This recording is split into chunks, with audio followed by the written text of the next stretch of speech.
Ladies and gents, hello and very much welcome. So this is one of many to come Biorower how-to and training videos. The idea is that we want to show you how to get the most out of a Biorower so that you become a better rower and a better coach. And ultimately, the entire experience is not just the joy that it feels cool and looks awesome, but you actually become significantly faster, which is what most of our customers do if they know how to use it. Now, let's start with the super basics. You just got it all done and it's well assembled, and what's the next step? So Daniel, can you just put your feet on the foot stretchers?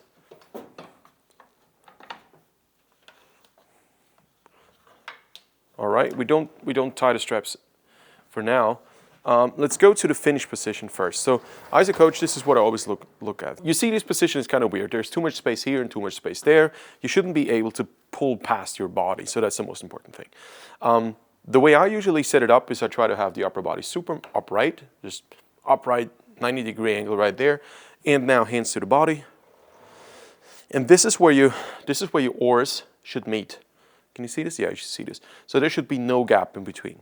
So what we do now, we have two ways to adjust this. We can adjust the inboard, so the length of this one. I usually wouldn't mess with this for the start. I would mess with the foot stretchers because they are in the maximum position towards the bow.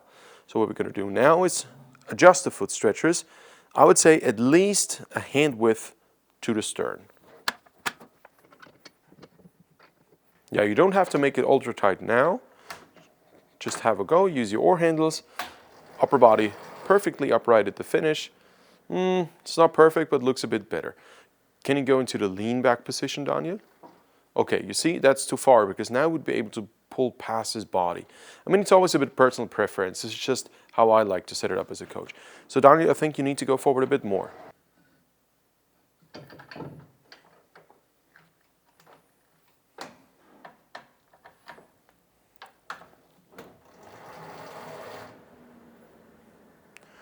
Okay, can we see the oar handles? Are they? This is pretty much where it should be. We've got maybe a finger in between, so that's about ideal. Can you lean back a bit? Does it feel comfortable? Is this your normal position? Okay, good. So now we have established that this is a good position. Now the next thing, Daniel, can you go to the catch for a second, please? So this is the catch position if you're not familiar with rowing. And you see Daniel's knees are quite high. And the reason for that is that we intentionally, to demonstrate, put the foot stretchers, can you put your feet off for a second, into the highest position possible. So there are two ways to set this up. The most important way probably is to match your boat setting as much as possible. Daniel, can you stand up for a second, please? Yep. The boat setting is where we go from the top of your seat. Don't use that part, use the average height here. And you use a bar and then you measure down to your heels. So that's called seat to heel gap, and this is detrimental. It gives you either less or more space at the catch. I personally like to have it a bit low. If you have short legs, it makes sense to have your feet high. If you have long legs, it makes sense to have your feet low.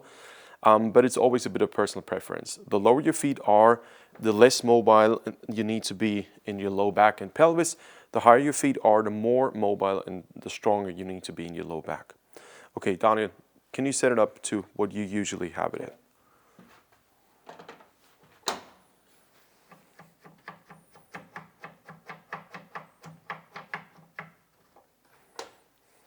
So that's level 4.